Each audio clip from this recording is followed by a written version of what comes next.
Hey everybody, this is Steve from Belvedere, and you're listening to Rhino Radio.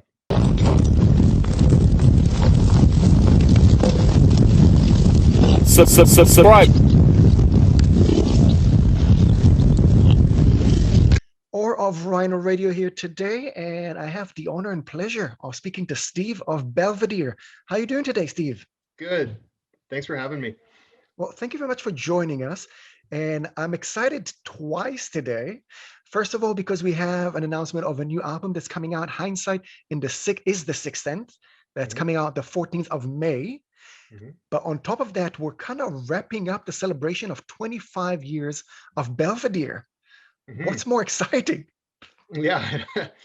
Well, 25 years that's when I started the band, but of course we had a little break in between. So I guess it isn't a 25 solid years, but I've been out touring most of 25 years anyways. But yeah, I'm excited to get this album out. So I'm going to try and get you in trouble just to see if you're still a true punk. Sure. Okay. So Okay. when was the last time you've been in a skate park? Mm. So I was in a skate park probably 3 months ago, and I wasn't very good at it. I was mostly showing my kids what real skateboarders can do. Okay. We're just And coming out of our Canadian winter, so most of the bowls are still getting dug out. that's not an excuse. You could. Yep. um, did you play the latest Tony Hawk game? No, but I did play Tony Hawk 3 with my kid. I was just talking about this on another podcast about how my kid's 5 and how the circle of music and video games is coming back now. So he's now learning about Body Jar and Motorhead and all the songs that were on the first rendition of those games. Okay. And the last one, when was the last time you logged into MySpace? 2 weeks ago, just to see what Oh, was going really? on. And there's nothing going on. But still true punk spirit. So you get Yeah, points for that. So thank you. you're in the clear. Okay. And I have a question that I really like asking punks that breathe fire. Do you Mm. believe that music needs to bring a change, or can it? Where is it? Between the need, the possibility? What do you think? I think, given the style of music that we play, it's not just about beats per minute and fast riffs. There's something that needs to be said. The reason I got into punk rock was because of bands like Bad Religion and the Dead Kennedys and bands that had something to say, and that's what grabbed me as a young kid. It wasn't the crappy recordings or the fast music. I mean, that was certainly that was the delivery system, but I think what stuck in my head was the lyric and sort of this hope. First off, it made you think about things that were a problem, and then it offered suggestions, or at least led you in a way of maybe thinking of some solutions on your own. Do you think is that something that you consider while writing new music for Belvedere?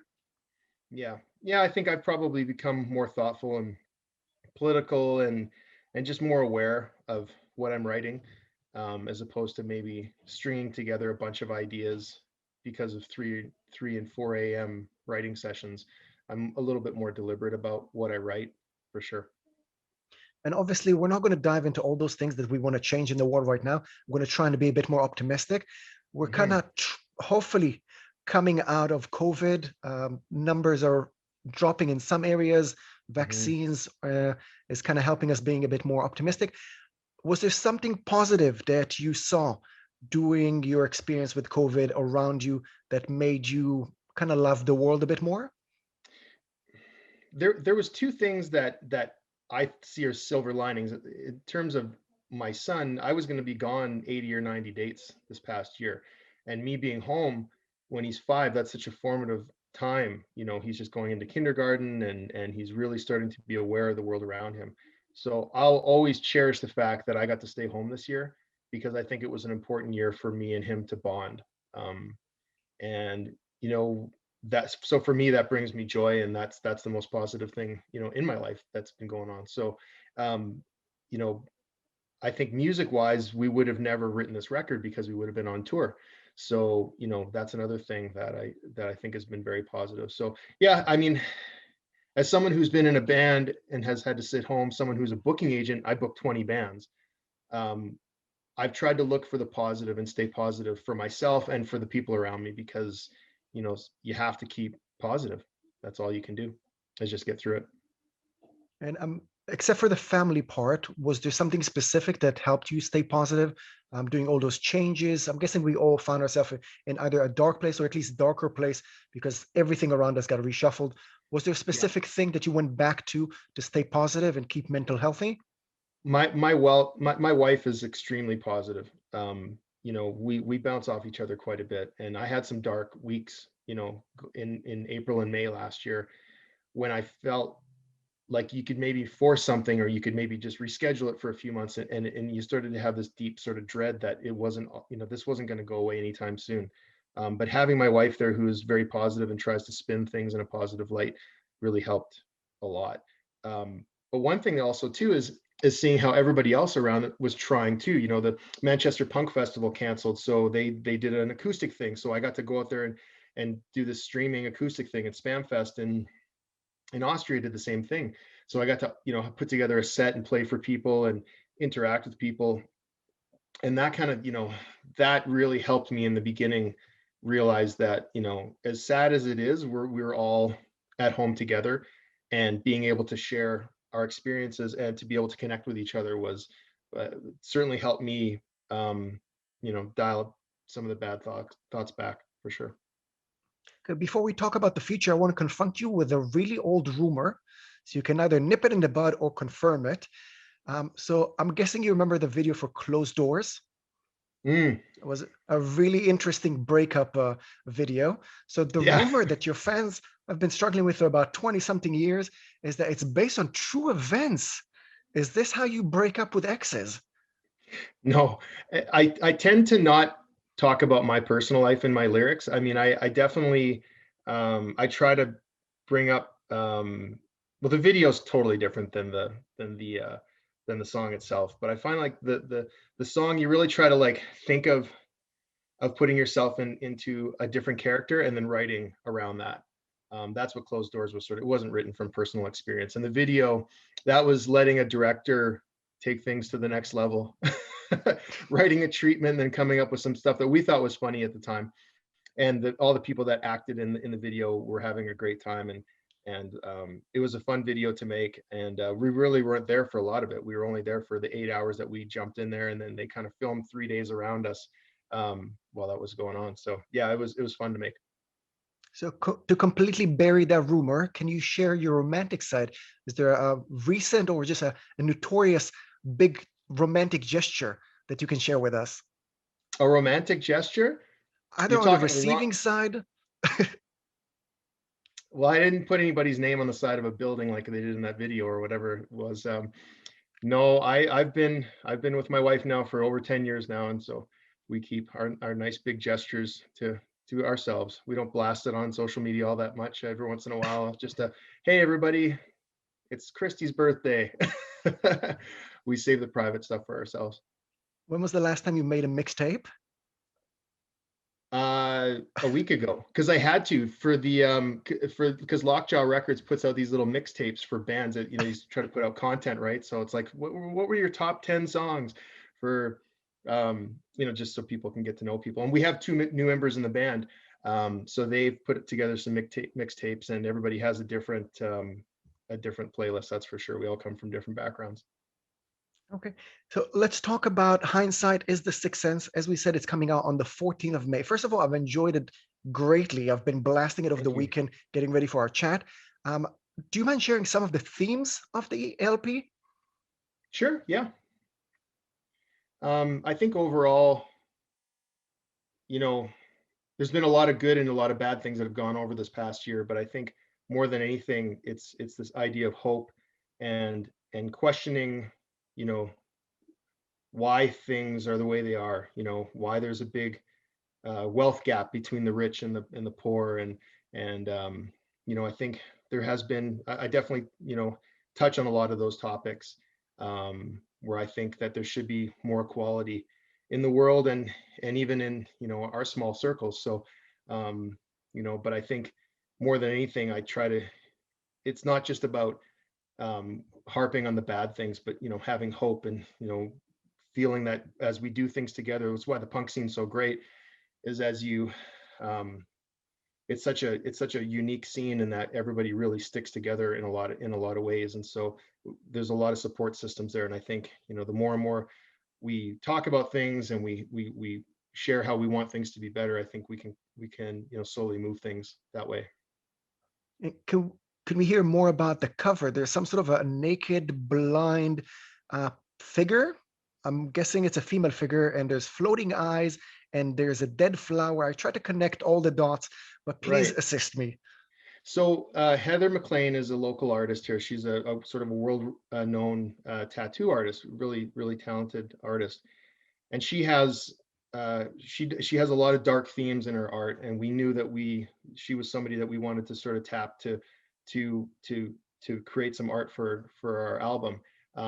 We just there's been so many punk bands that have come out recently with a lot of sort of cartoonish illustrations, and that's kind of not the theme that we wanted to go with. So Heather, we kind of gave her an open forum. We gave her the title and we gave her some lyrics, and she started to piece together some things there. And a lot of her art is that sort of dark sort of theme, has a dark kind of theme to it. And so she, first off, good looking at the flower, because she is missing her eyes, and that flower is the iris. So there was a little bit of sort of connection there. And just the whole idea that when you say hindsight is the sixth sense, it's sort of you make a lot of mistakes over the years and you look back on things, and they always say hindsight is 2020. And we needed to fill a format of 5 words and 6 syllables, like all our albums are. And so the title came out of nowhere from Casey, our drummer, and then she sort of pieced everything around that. So she started thinking about hindsight and how you're kind of blind when you're looking forward in life, but then of course you've got these eyes behind you. As you move forward in your life, you can look back on things and go, oh yeah, I should have done that, I should have done this. So that's basically it. Okay, thank you very much for sharing that. I'm One more thing deconstructing that this I've as we go along, because it does have a lot of different meanings to it. But she definitely did a good job with taking our title and turning into a piece of art that we it's really all love. I was trying to dive into it and trying to understand what I get from that, but I also like to hear what the author, the musician, and the artist wanted to send our way. But we can still continue later and see what we get from that, obviously, as we listen and we make our own interpretations. Another great thing about the album is that you have a few guest musicians playing with you. So Roger Lima of Less Than Jake is there, Rody of Protest the Hero, and Dylan of Wolfric.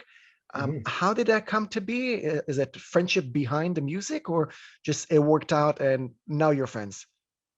So we did some touring with Less Than Jake. Well, we did some touring with Less Than Jake on the Warp Tour back in the 2000s, but we went to Brazil with them in 2012 and got to know them a little bit better.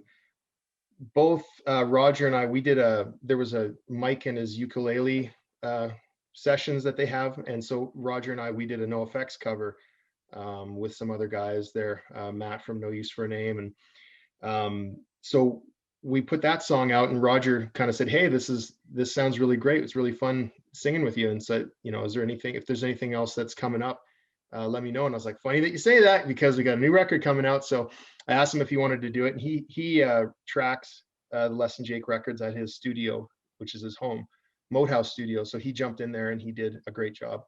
Rody, I've known for a long time. Protest the Hero and Belvedere played a couple of shows back in the early 2000s as well. And we just did a Disney album with Punk Rock Factory, who's from Wales. And I did one of the songs from Moana, How Far I'll Go, and he did You're Welcome from Moana. And so we were kind of, reignited our chats a little bit back and forth about that. And then so I just thought of him, and I love his voice and thought he would be perfect for the part. And then Dylan from Wolfric, I manage and book that band. So we needed a screamer sort of the last minute for one of our songs, and he was down. So the next day he went into his little booth there and recorded his parts. And I thought, we got 13 songs. We got a little bit of room for some other singers on this thing. So yeah, made the best of it. Well, as I said, I've been listening to the album for the last couple of days. I'm gearing up to chatting with you, and I've enjoyed it. Thank you. Definitely not something to sit to. So make sure that you have some room in your living room or go Yeah. outside. But a great album, really enjoyed it. And I cannot wait for you guys to share with the world and maybe even come and visit us in the old continent. Um, Oh, me too. You know, we've had to reschedule UK stuff now 3 or 4 times, and we're hoping at the end of the year or early next year we'll be able to. But I have family in the UK. We have a lot of friends in the UK, and I can't wait to get back there. I'm really itching to get out and play. So thanks for saying that, and thanks to your station for playing it as much as you have been. We really appreciate it. it was really easy. We've been enjoying it, so it's really easy to share with our listeners as well. I want to wrap up on something a bit different. I feel like it's not a topic that a lot of male musicians have been talking about. Mhm. As you've mentioned already, you have a 5-year-old son. I want to talk on the kind of the balance between being a musician, but also being a father or becoming a father. If you don't mind just sharing a little bit about how you dealt with that change in your life between, again, the music side, but also the personal side, um, just the fears, the hopes, anything that kind of led you into that moment that you actually held your son for the first time. Well, that was a huge moment. I mean, he was the first, I was the first person he saw when he popped out. So, I've had an immensely strong bond with my son. And the problem is that I have had to do a lot of, with jobs downtown or whatever. You don't get to see him as much as I wanted to. Um, yeah, it's a different thing, and I think a lot of guys and girls in bands, as they get older and they start to have kids, it changes the dynamic of things, and ultimately people drop off and they don't do music anymore, or you decide you love it so much it's a part of you, so you make it all work together. And so I'm fortunate enough to be with my wife, Christy, who's been very supportive. She's traveled in certain cases and sold t-shirts for us, like in Europe and Japan or whatever else, and so she's on board. And so we just thought we'd just extend that with my son. My son's, he was at Grows Rock when he was a year and a half old, watching us on main stage there, and didn't have a clue. And I had him up on stage before we played, like taking a picture of him, because these are moments that I know I'm going to remember forever. And he's seen us play a little more recently at a festival in British Columbia in Canada. I think he was about three and a half then. And you could see the wheels turning a little bit. It's like, oh, dad sings and they sing stuff back. You start to see that. And he loves music. And I'm hoping as time goes on here, once we can get back into touring again, that even though it's so hard to be away from them, that we can maybe have these points where maybe he can come to Japan, maybe he can come to Europe and spend time to kind of break up the tours, but also I've been so lucky and fortunate to be able to see a good chunk of the world because of music. And I want to be able to share that and instill that in him. And hopefully he'll want to do that, whether that's his thing or whether he'll just want to do that here and there. I'd like to be able to share that with him as much as I can before I call it quits. Again, Steve, thank you very much for sharing that, opening up, sharing about the album, about life as a musician. Before we say goodbye, is there anything else you want to add to fans and listeners? No, just thank you for continuing to listen. It's such a privilege to be able to do this and to do it for 25 plus years, and to have people in different parts of the world that listen to this band. So it means a lot, probably more than you think. And this new record comes out on Lockjaw Records and Thousand Island Records, and I hope you'll pick it up. So thanks for supporting me and all the people around that support us. As I said, Steve, I've been enjoying Hindsight is the Sixth Sense. It's going to be out May 14th. So everyone should go and pick it up. And I'm really crossing my fingers that we get to meet again by a stage in 2021. Yeah, me too, for real. Subscribe.